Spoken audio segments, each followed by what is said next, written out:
अस्सलाम वालेकुम dear students, एक बार फिर आप सबको यूपी टीचिंग एकेडमी में खुशामदीद।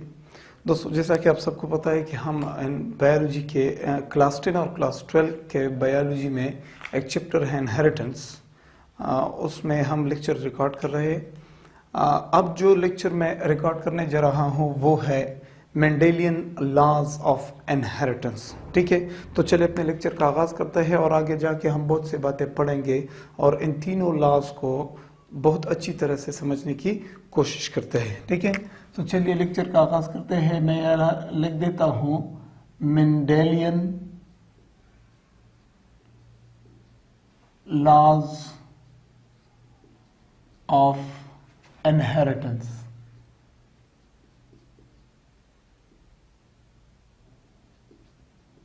ठीक है, बहुत से स्टूडेंट्स का कहना होता है कि सर आप पहले से बोर्ड पे बातें लिखिए फिर हमें जस्ट समझाए। तो मैं कहता हूं दोस्तों कि बोर्ड पर सबसे पहले बातें लिखने से और बोर्ड को भर कर फिर आपके सामने एक्सप्लेन करने से बहुत से ऐसी बातें होती है जो मैं खुद बजाते खुद आपके साथ शेयर नहीं कर सकता उन बातों को, क्योंकि जब भी कोई टीचर एक वाइट बोर्ड के सामने खड़ा हो जाता है और वो लेक्चर स्टार्ट करता है तो लेक्चर को साथ साथ एक्सप्लेन करते हुए बहुत से ऐसी बातें आ जाती है कि वो स्टूडेंट के साथ उन बातों को शेयर करता है स्टूडेंट को समझाने के लिए। ठीक है, तो अगर मैं व्हाइट बोर्ड पर सबसे पहले व्हाइट बोर्ड को भर दूं और फिर आपके सामने एक्सप्लेन करूं तो ये तो एक ट्रांसलेशन हो जाएगी। तो एक अच्छा टीचर जो है वो तो ट्रांसलेट नहीं करता, टॉपिक को समझाता है।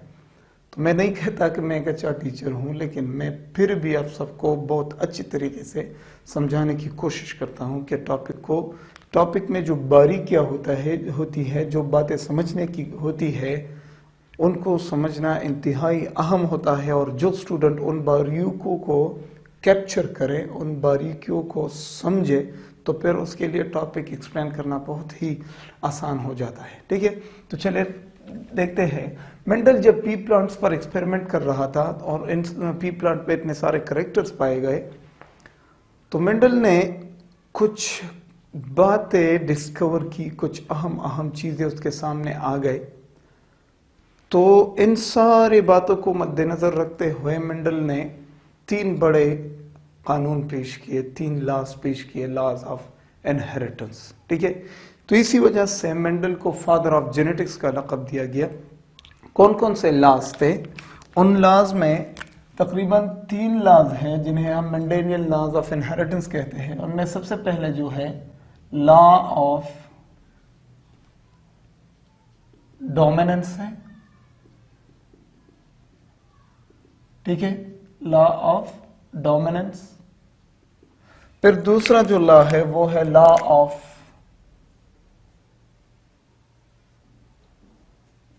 सेग्रीगेशन। अब ये सेग्रीगेशन क्या है, डोमिनेंस क्या है, हम पढ़ेंगे इंशाल्लाह अच्छी तरीके से। और जो तीसरी लॉ है वो है law of independent, law of independent assortment. ठीक है, तो इन तीनों लॉज को हम इंशाल्लाह डिटेल के साथ पढ़ेंगे और इन तीनों को समझने की, बहुत अच्छी तरह से समझने की कोशिश करेंगे। तो चलिए हम सबसे पहले डिस्कस करते हैं लॉ ऑफ डोमिनेंस को। ठीक है, तो लॉ ऑफ डोमिनेंस के स्टेटमेंट से पहले स्टेटमेंट क्या कहता है तो वो सारी बातें मैं बाद में लिखूंगा, लेकिन सबसे पहले आप सबको डोमिनेंस समझाऊंगा और फिर बाद में दूसरी बातें। सो लॉ ऑफ डोमिनेंस, आज का जो हमारा टॉपिक है वो है लॉ ऑफ डोमिनेंस।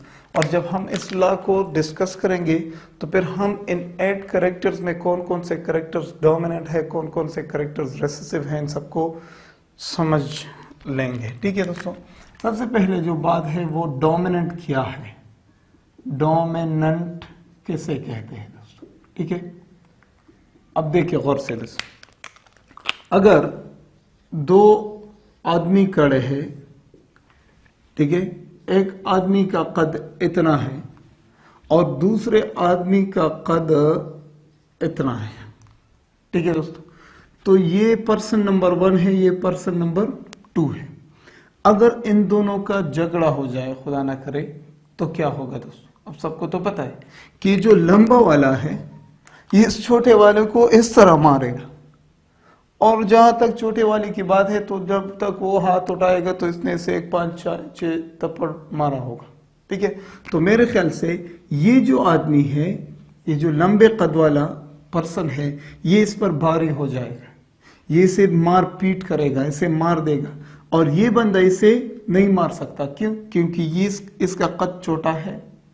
ठीक है, ये अगर थप्पड़ उठाएगा तो ऊपर थप्पड़ मारेगा और ओ से ऊपर से मारेगा। तो मेरे ख्याल से ये जो पर्सन है ये इस पर इस तरह करते हैं, डोमिनेंट हो जाएगा, डोमिनेंट। ठीक है दोस्तों, एक मिसाल मैंने दी आपको। तो मेरे ख्याल से आप डोमिनेंट के बारे में समझ गए होंगे कि जो भी डोमिनेंट हो जाता है वो जीत जाता है दोस्तों, जीतना। ठीक है, इस बात को समझने के लिए मैं इसलिए ये लिख देता हूं कि ये पर्सन जीत गया, इससे डोमिनेंट हुआ उस पर। अब से एक बात करता हूं, आप लोगों को एक मिसाल देता हूं। अगर आप क्लास 10th या ग्रेड 12 के स्टूडेंट हैं और आपका मुकाबला हम फर्स्ट और सेकंड क्लास के स्टूडेंट से करें, तो क्या ख्याल है आपका, कौन जीत जाएगा? तो जो जीत गया वो डोमिनेंट, और जो नहीं जीता वो हुआ रिसेसिव। ठीक है, तो इन दोनों में ये जो बंदा है ये क्या हो गया? रिसेसिव हो गया, रिसेसिव हो गया। ठीक है, तो डोमिनेंट और रिसेसिव को अगर आप लोग यहां से समझ गए हो इस मिसाल से, तो आपको लॉ ऑफ डोमिनेंस समझना इंतहाई आसान है कि डोमिनेंस लॉ में मेंडल ने क्या कहा है। ठीक है, सबसे पहले बात देखिए, स्टेटमेंट में मेरे प्यारे दोस्तों, स्टेटमेंट में बाद में लिख देता हूं, पहले इस लॉ को थोड़ा सा एक्सप्लेन करता हूं, फिर एक्सप्लेन करने के बाद मेरे ख्याल से जब भी आप वीडियो देखते रहेंगे तो एक्सप्लेन करते वक्त जब मैं एक्सप्लेनेशन करता हूं तो आपके दिमाग में लॉ ऑफ डोमिनेंस का डिफिनीशन खुद ब खुद आता जाएगा, खुद ब खुद इसका स्टेटमेंट आपके दिमाग में आता जाएगा। तो स्टेटमेंट हम बाद में लिख देते हैं, कोई बात नहीं।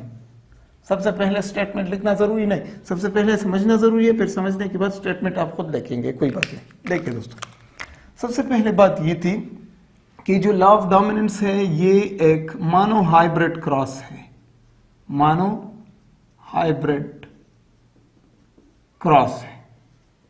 ठीक है, अब देखिए दोस्तों, इसी चैप्टर में मैंने तकरीबन 60-70 बेसिक डिफिनेशंस आपको समझाए थे शुरू में, अगर आपको याद हो तो। अब लोगों से रिक्वेस्ट है, अगर आपने वो लेक्चर्स नहीं देखे हैं जो डोमिनेंस और जेनेटिक्स और इनहेरिटेंस से रिलेटेड बहुत सारे बेसिक डिफिनेशंस मैंने तकरीबन इस चैप्टर के शुरू में आपको समझाए हैं, तो आप जाके उन वीडियोस को देखें। तो जब भी आप उन वीडियोस को गौर से देखेंगे और लेक्चर्स नोट करेंगे तो आपको सारी जिंदगी इंशाल्लाह जेनेटिक्स और इनहेरिटेंस में कोई दुश्वारी नहीं होगी। ठीक है, तो चले देखते हैं।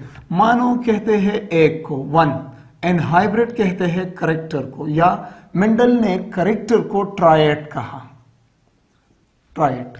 ठीक है, तो ये जो लॉ है इसमें हम एक ट्रायड को डिस्कस कर रहे हैं, एक करेक्टर को ले लेते हैं। ठीक है, और क्रॉस कैसे कहते हैं? क्रॉस से कहते हैं जब हम मिक्सिंग ऑफ गेमीट्स करते हैं, मिक्सिंग करते हैं, मिक्सिंग ऑफ गेमीट्स करते हैं, तो इसे हम क्रॉस कहते हैं। ठीक है, गौर से देखिए, ये लॉ थी एक मानो हाइब्रिड क्रॉस। ठीक है, जिसमें क्या किया मेंडल भाई साहब ने, क्या किया मेंडल ने? ऐसा किया कि उसने फेवर टाल प्लांट को फेवर शॉर्ट प्लांट के साथ क्रॉस किया। अब ये फेवर क्या है और एम्पेवर बाद में अगर आ जाए तो वो क्या है, तो मैं बाद में समझाऊंगा। फेवर और एम्पेवर आपने देखना है कि टॉल और शॉर्ट। सो टॉल और शॉर्ट क्या है दोनों दोस्तों? हाइट है, हाइट। तो हाइट एक करेक्टर है, इसलिए हमने कहा कि ये जो लॉ थी ये एक मानो हाइब्रिड क्रॉस थी। मेंडल ने सबसे पहले एक करेक्टर को चूज किया। अब एक प्लांट ऐसी थी, एक प्लांट जिसका कद लंबा था, और एक प्लांट ऐसा जिसका कद छोटा था। तो कद, हाइट एक करेक्टर है, चाहे वो लंबा कद हो चाहे छोटा कद हो, लेकिन कद तो कद है, एक करेक्टर है। तो एक करेक्टर के दो एलील्स हैं, इसलिए हम इसे मोनो हाइब्रिड क्रॉस कहते हैं। ठीक है दोस्तों, गौर से देखिए, मैं आपको फिर समझाता हूं, गौर से देखिए। जब बच्चा पैदा हो जाता है, ठीक है, ये एक पेरेंट है और ये दूसरा पेरेंट, इन दोनों ने शादी की, ठीक है, और इन दोनों से एक छोटा सा बच्चा पैदा हुआ। अब देखें, जब ये इन दोनों के गेमीट्स मिले तब ये बच्चा पैदा हुआ। तो मेरे ख्याल से इस बच्चे में अगर इसके बाप की आंखें सब्ज है और माँ की आंखें जो है वो काली है, ठीक है, this is mother and this is father. गौर से देखिए दोस्तों, आपको समझने के लिए बहुत कुछ मिलेगा। देखिए, ये फादर है और ये मदर है। अब इसके आंखों का रंग क्या है? ग्रीन। फादर के आंखों का रंग ग्रीन, मदर के आंखों का रंग काला है, ब्लैक है। तो इस बच्चे में देखिए, इस मदर में तो काले आंखों के, या लिख देता हूं ब्लैक आई जीन्स। गौर से देखें, कौन से आंखों के जीन्स है मदर में? ब्लैक। फादर में कौन से कलर के जीन्स है?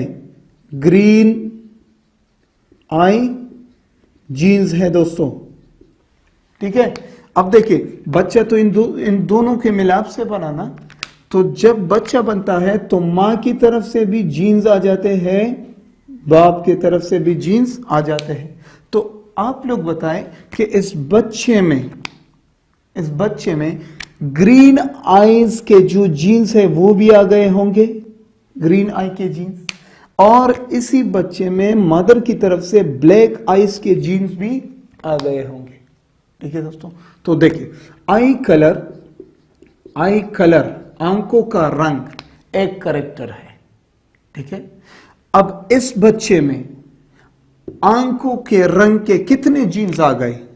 ग्रीन आ गए, जबरदस्त, और ब्लैक भी आ गए।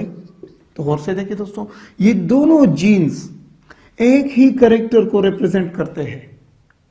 तो सिंपल है, दो जीन्स एक कैरेक्टर को रिप्रेजेंट करते हैं। तो आप इस बात को अपने दिमाग में डाल दीजिए कि हर एक जानदार में एक कैरेक्टर के दो जीन्स होते हैं। देखिए दोस्तों, मुझे देखिए, मैं अपने अम्मी और अब्बू से पैदा हुआ हूं। तो मेरे अब्बू की तरफ से अगर मैं कहूं कि मेरे अब्बू की आंखें काले हैं, तो उसके बॉडी से मुझ में, उसके गेमीट में काले आंखों के रंग के जीन्स थे, वो मुझ में आ गए। और मेरे अम्मी के आंखें अगर सब्ज है तो मेरी अम्मी के जो गेमीट्स थे उसमें आंखों के रंग के किस किस्म के जीन्स थे? ग्रीन।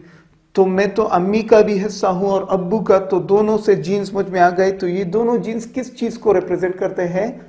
आई कलर को। आई कलर एक कैरेक्टर है, जीन्स कितने हैं? दो। तो हर जानदार में एक कैरेक्टर के दो जीन्स होते हैं, और इन दोनों जीन्स को हम एक दूसरे के एलील कहते हैं।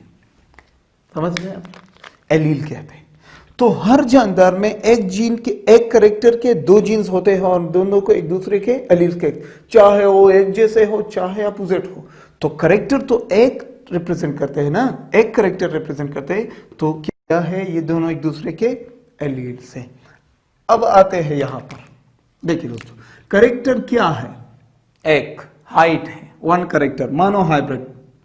और इस हाइट के कितने जीन्स है?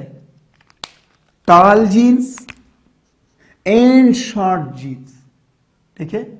तो जीन तो दोनों हाइट को रिप्रेजेंट करते हैं, चाहे टॉल हाइट के जीन्स हो या चाहे शॉर्ट हाइट के जीन्स हो, कैरेक्टर तो एक है। तो मेंडल ने ऐसा किया कि उसने प्योर शॉर्ट और प्योर टॉल को क्रॉस किया। अब प्योर शॉर्ट और प्योर टॉल से मुराद क्या है? देखिए गौर से। इसने ऐसा किया कि एक पेरेंट को ले लिया जिसमें हर जानदार में एक कैरेक्टर के दो एलील्स होते हैं, एक जीन के दो एलील होते हैं, वो मैंने आपको अभी समझाया। अब देखिए, और फॉर एग्जांपल ये उसका बाप था, ये एक पी प्लांट था जो मेल था फॉर एग्जांपल, और ये एक पी प्लांट जो फीमेल। अब देखिए यहां पर जो आप इंग्लिश के अल्फाबेट टी देख सकते हैं, दोनों कैपिटल टी है, दोनों क्या है दोस्तों, कैपिटल है दोनों। और यहां पर क्या है दोस्तों, दोनों क्या है, या ये कैपिटल है और ये स्मॉल अल्फाबेट्स है, ठीक है, वेरी गुड। अब यहां पर एक और एग्जांपल लिख देता हूं कि आपको प्योर और इम्प्योर को समझा सकूं। यहां पर एक और जानदार है, एक और पी प्लांट है जिसमें एक तो कैपिटल टी है और एक दोस्तों स्मॉल टी, ठीक है। तो इसके जीन्स देखो दोनों एक जैसे, इसके जीन्स दोनों एक जैसे, इसके जीन्स को देखो, एक टॉल हाइट का जीन आ गया है, एक शॉर्ट हाइट का जीन आ गया है, तो ये दोनों एलील्स एक दूसरे से अलग है, राइट। इसे हम, अगर यहां मैंने प्योर लिख दिया है तो प्योर को आप समझ गए होंगे कि दोनों एलील्स एक जैसे हैं। प्योर को आप समझ गए, दोनों एलील्स एक जैसे। यहां पर देखिए एक एलील एक कद का, दूसरा एलील दूसरे कद का, हाइट का, तो इसे हम कहते हैं हेट्रोजाइगस। और इन दोनों को क्या कहते हैं, होमोजाइगस। होमो मीन्स एक जैसे, जाइगस, और ऐसे भी होमोजाइगस, ठीक है दोस्तों, ये बात समझ गए। नेक्स्ट समझाने की दूसरी बात क्या है, नेक्स्ट यहां देखिए ये दोनों होमोजाइगस है और ये भी होमोजाइगस है। तो जो यहां पर होमोजाइगस है इसका कद लंबा है और ये जो होमोजाइगस है इसका कद शॉर्ट है। तो मेंडल ने क्या किया, एक करेक्टर को चूज किया, एक प्योर टालता। अब प्योर को आप दूसरा कौन सा नाम देंगे, प्योर को आप होमोजाइगस कहेंगे। तो होमोजाइगस टॉल था और यहां पर होमोजाइगस शॉर्ट था। तो इसने ऐसा किया कि एक छोटे कद वाले प्लांट के जीन्स को लंबे कद वाले प्लांट के जीन के साथ क्रॉस किया, मिक्स किया और उनको बो दिया जमीन में और उससे बच्चे पैदा किए। तो क्या हुआ, चले देखते।